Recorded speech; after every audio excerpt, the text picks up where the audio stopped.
বিসমিল্লাহির রহমানির রহিম। আউযু বিল্লাহি মিনাশ শাইতানির রাজিম। আমি কয়েকটা জিনিস আলাপ করার জন্য এখানে বসছি, আপনার সামনে হাজির হয়েছি। বিএনপির উদ্দেশ্য দিয়ে একটা কথা বলতে চাই। বিএনপিকে খুব সতর্কভাবে সামনের দিকে অগ্রসর হতে হবে। এই কারণে যে বাংলাদেশের আগের যে রাজনৈতিক প্রেক্ষাপট, আগের যে রাজনৈতিক চিন্তাধারা এবং যেভাবে গদবাঁধা ইয়েতে চলতো, সেই জিনিসটা এখন আর হবে না। কারণ ইয়াং জেনারেশন চলে আসছে। ইয়াং জেনারেশন এবার দেখলেন তো, একটা স্বৈরাচারী 15-20 বছরের একটা জগদ্দল পাথরের মতো বসা স্বৈরাচারী ডিকটেটর শেখ হাসিনাকে কিভাবে ছাত্র জনতা মিলে, বিশেষ করে ছাত্রদের অবদান সবচেয়ে বেশি, আত্মহত্যা দিয়েছে সবচেয়ে বেশি,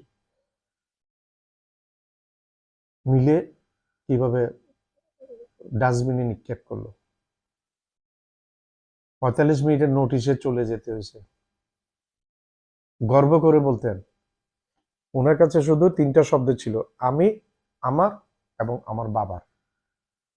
ভাই, এটা কি রাজনীতি? এটা কি ইয়ে ইয়ে দেশ, রাজতান্ত্রিক দেশ? এটা রাজতান্ত্রিক দেশ না।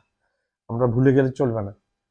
এটার মালিক হচ্ছে জনগণ। জনগণ যাকে ভোট দিবে সেই কুর্সিতে বসবে, আর তাকে চালাতে হবে ঠিকভাবে, জবাব দিয়ে করতে হবে। अभी हम एक चीज बताने के लिए बेटा, जो बीएनपी को थोड़ा कुछ बोलने के लिए, ये पॉजिटिव साइड हम सोचे, ये पॉजिटिव साइड है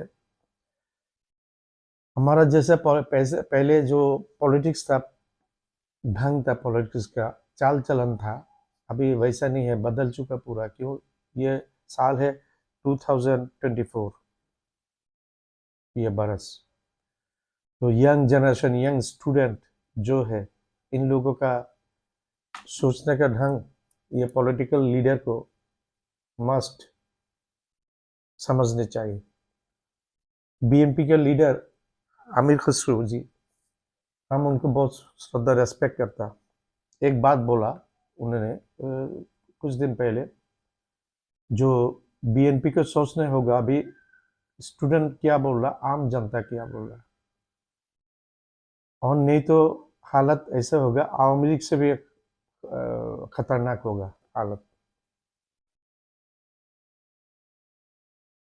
आवामी लीग जैसा दूसरे का जायदाद कब्जा में लिया, संतरास, आतंकवाद, ऐसा गोम खून, आईना घर ऐसा बनवाया, ये सब कुछ कोई भविष्य में कोई पॉलिटिकल पार्टी ये कर नहीं पाएगा। एक लेसन है, एक शिक्षा है ये हसीना का रेजिम फेलियर में। ये शिक्षा से अगर हमारा पॉलिटिशियन नहीं समझने से, उनको समझ में नहीं आने से, ये हमारे लिए, हम लोगों के लिए बहुत बड़ा दुर्भाग्य है। বিএনপির জন্য একটা শিক্ষা আওয়ামী লীগের এই পতন, হাসিনার ফ্যাসিস্ট হাসিনার পতন থেকে শিক্ষাটা নিতে হবে। গত 2-3 দিন আগে, আমি আবার বলছি, গত 2-3 দিন আগে আমির খসরু সাহেব, আমার খুব রেসপেক্ট একজন মানুষ, রেসপেক্ট করি আমি। উনি কয়েকটা কথা বলেছিলেন যে বিএনপিকে অনেক কিছু চিন্তা করে চলতে হবে, ছাত্র জনতা কি চায় সেটা আগে বুঝতে হবে। গদবাঁধা রাজনীতি এখন করলে আর চলবে না, পরিণতি খারাপ হয়ে যাবে। হাসিনা পরিণতি থেকে আমাদের শিক্ষা পাওয়া উচিত। আর আমরা যদি, রাজনীতিবিদরাই যদি রাজনীতিকে সঠিকভাবে চলতে না দিই, তাইলে তৃতীয় কোনো শক্তির উত্থান হবে। তৃতীয় মানে আওয়ামী লীগ, বিএনপির বাইরে, আওয়ামী লীগ এখন প্রশ্নই আসে না, বিএনপির বাইরে অন্য কোনো শক্তির উত্থানের সম্ভাবনা থাকবে। সেটা আপনার বুঝে নেবেন, আমি বলবো না কোন শক্তির উত্থান।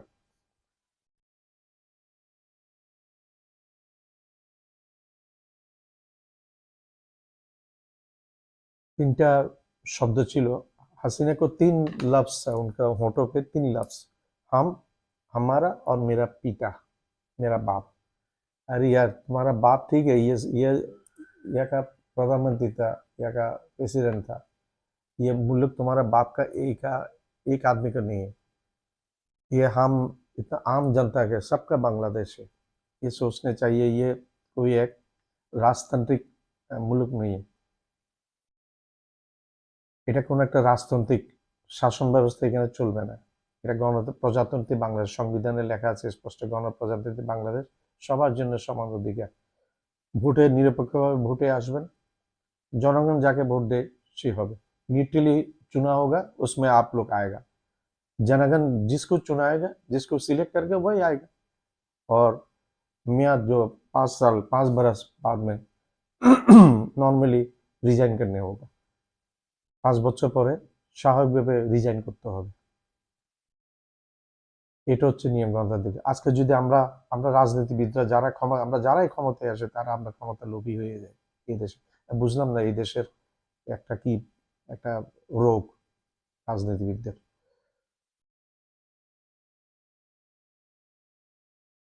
আজকে আমরা ক্ষমতা লোভী না হলে, আমরা যদি 5 বছর অন্তর অন্তর যদি নিউট্রাল ইলেকশনের ব্যবস্থা করি, ক্ষমতা পরিবর্তন হয়, তাহলে আজকে এত অঘটন ঘটতো না। আমরা নিজেদের বিপদ নিজেরাই ডেকে নিয়ে আসি।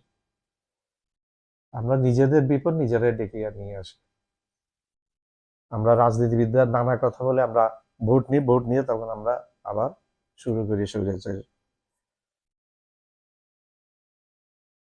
বেগম খালেদা জিয়ার মধ্যে আমি অনেক জাতীয়তাবোধ, দেশাত্মপ্রেম এগুলি আমি দেখেছি, আমি অবজার্ভ করেছি। बेगम खालेदा जिया का पास हम बहुत देश प्रेम ये देखा हमने। मरने से यहाँ मरूंगा, बाहर क्यों जाऊंगा, ये एक बहुत अच्छा बात। মরলে আমি এই দেশে মরবো, আমি এই দেশে, हम यहाँ का नागरिक है, हम बाहर क्यों जाऊंगा, हम मरने से यहाँ मरूंगा। আমি এই দেশের নাগরিক, আমার কোনো বাইরে কোনো কিছু নেই, আমি বাইরে কেন যাবো, এই দেশে মরলে এই দেশে মরবো। এটা একটা খুব শক্ত একটা অবস্থা। আর ওনার মধ্যে একটা দেশপ্রেম আছে। ওনার স্বামীর মধ্যে যেমন ছিলেন, অনেকে অনেক ক্রিটিসাইজ করতে পারে, ওনার স্বামীর মধ্যে আমি অনেক দেশপ্রেম দেখেছি। একজন আর্মি অফিসার এসে ওনার মধ্যে যে এত, আর একটু দুর্দৃষ্টি সম্পন্ন ছিলেন কিছুটা। সৌদি আরবের মিনাতে আজকে গেলে সবাই ওনার জন্য দোয়া করে, এত হাজার नीम गाछर জন্য। सऊदी बेगम जिया का हस्बैंड जो एक्स प्रेसिडेंट जिया रहमान का बारे में कुछ बोल रहा हमने, उनका पास एक देश प्रेम था, ये मुल्क को, अपना देश को भक्ति, ये चीज उनके पास था। और बहुत एक न्यूट्रल एक आदमी था। ये दुर्नीति जो करप्शन नहीं था उनके पास, करप्शन नहीं था उनके पास। उनका जो सामने का बहुत कुछ उन्होंने सोचता सामने के बारे में, इतना साल बाद में क्या होगा। उन्होंने अभी हम लोग उम्रा करने, हौज करने जाने से मीना में अभी जो नीम पेड़ है, नीम दरख्त है, ये सारी जैसे जियो रहमान यहाँ से बांग्लादेश से लेके वहाँ कल्टिवेट किया, ये पूरा अभी बहुत बड़ा बड़ा हो गया ये।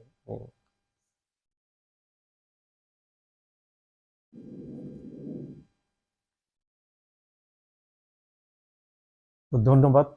এই পর্যন্ত, আমি আর বেশি দীর্ঘায়িত করতে চাচ্ছি না আমার এই ইয়েটা। এর মধ্যে আপনার থেকে বিদায় নিয়ে চলে যাচ্ছি। আসসালামু আলাইকুম।